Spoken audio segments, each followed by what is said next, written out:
O Brasil em Perigo. Audiolivro narrado por Xandão, o herói da terra. O governo diz que não temos recursos. Como não temos recursos? Por acaso não temos uma imensidão de terras férteis, com a maior parte ainda não utilizada? Terras férteis são fundamentais para o desenvolvimento da agricultura.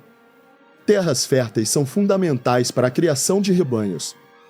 Por acaso não temos a maior quantidade de água potável do planeta?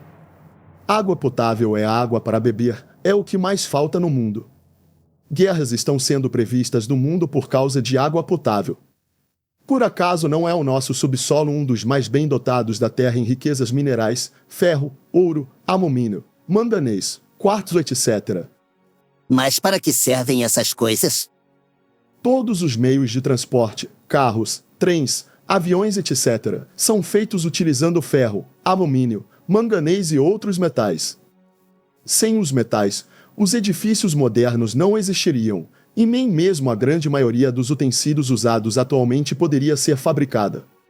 Sem o quartzo não existiriam as maravilhas da eletrônica, as televisões, os rádios, os computadores, etc.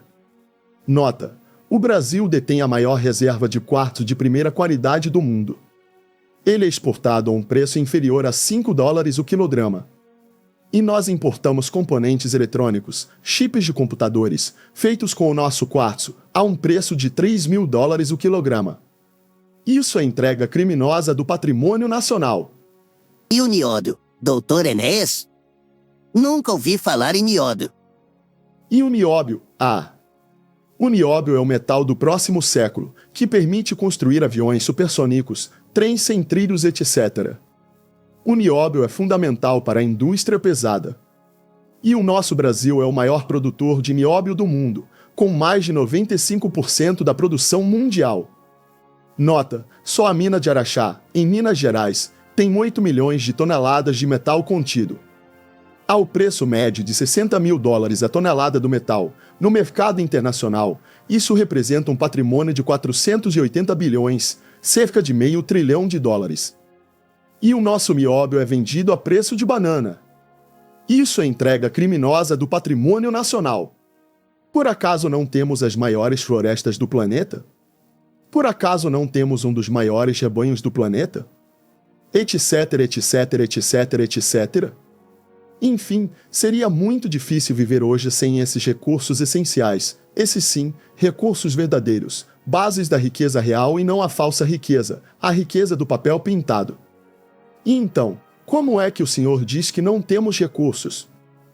Bom, tudo isso é verdade, mas dinheiro mesmo nós não temos. O senhor está falando de outra coisa. Estou falando de riqueza verdadeira.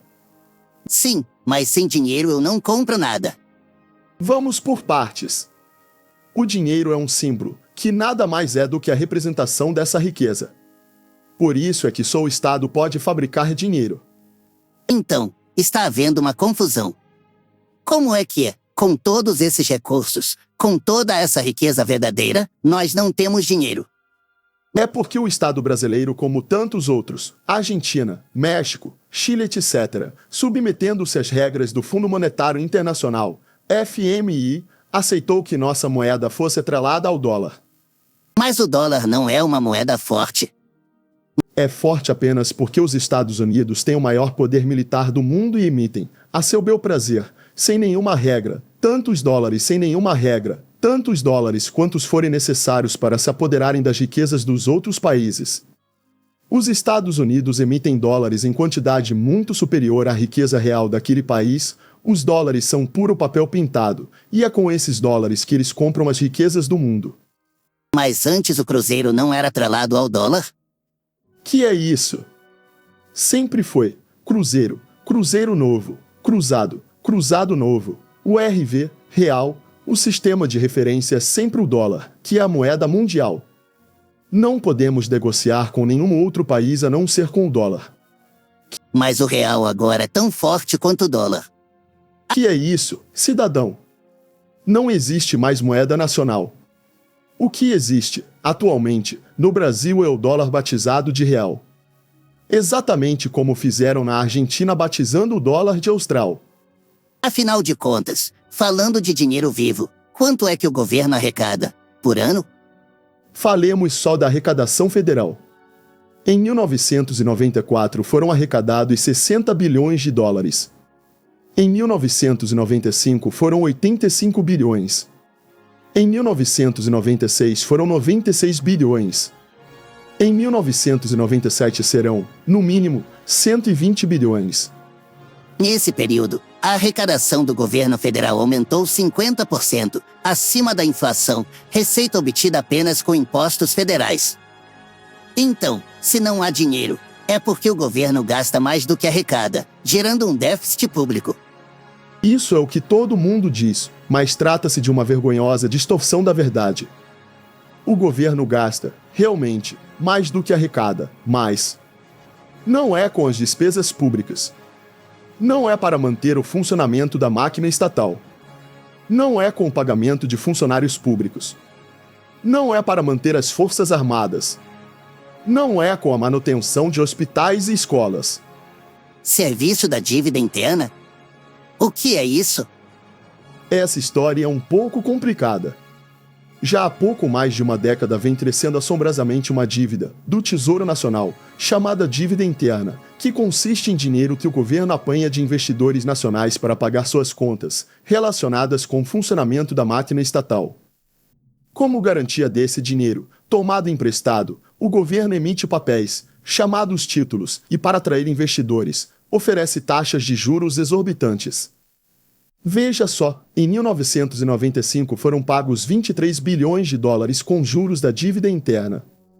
Em 1996 foram 16,6 bilhões de dólares, só de juros da dívida interna, mais 7 bilhões pagos como juros de parte da dívida interna que foi transformada em dívida externa. Se a receita da União em 1996 foi de 96 bilhões de dólares, e o gasto total com juros da dívida interna foi de 23,6 bilhões, pode-se afirmar que, para cada R$ 4 arrecadados, um foi para o pagamento de juros da dívida interna. E ainda existe mais, muito mais.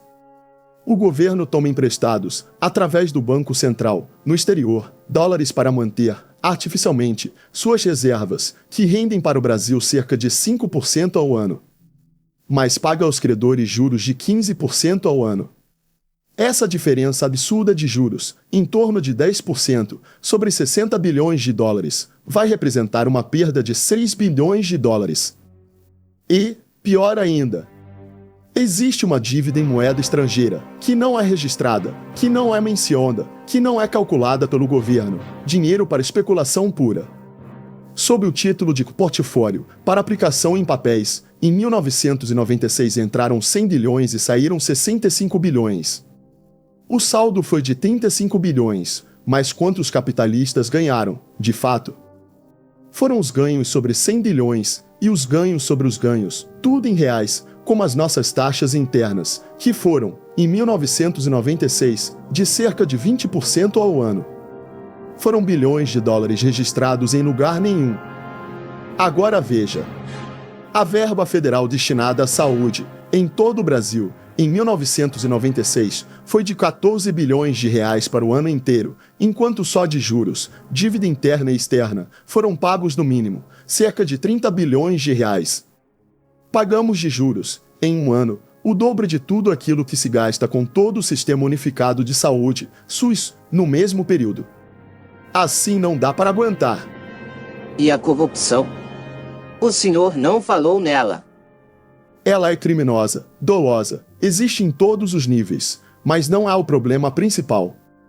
Os meios de comunicação, principalmente a televisão, convencem a população que esse é o mal maior. Mas não dizem que a perda oficial, mantendo as taxas de juros, como sempre tem feito, em níveis elevadíssimos, provoca uma sangria gigantesca dos recursos, que faz com que os corruptos sejam verdadeiros ladrões de galinha. Então o problema é só o pagamento das altas taxas de juros? Não, cidadão. Esse é um problema fundamental, sem dúvida, que desvia dezenas de bilhões de dólares por ano. As privatizações implicam desvios de centenas de bilhões de dólares. E há muito mais, tudo oficializado. Só o patrimônio da Vale do Rio Doce é no mínimo de 1,5 trilhão. Assim, a gente entende por que não há dinheiro para a educação, para a saúde, para as estradas, para o serviço público em geral. Não há dinheiro para nada que seja relacionado com a vida do povo brasileiro, ou seja, para eles, tudo.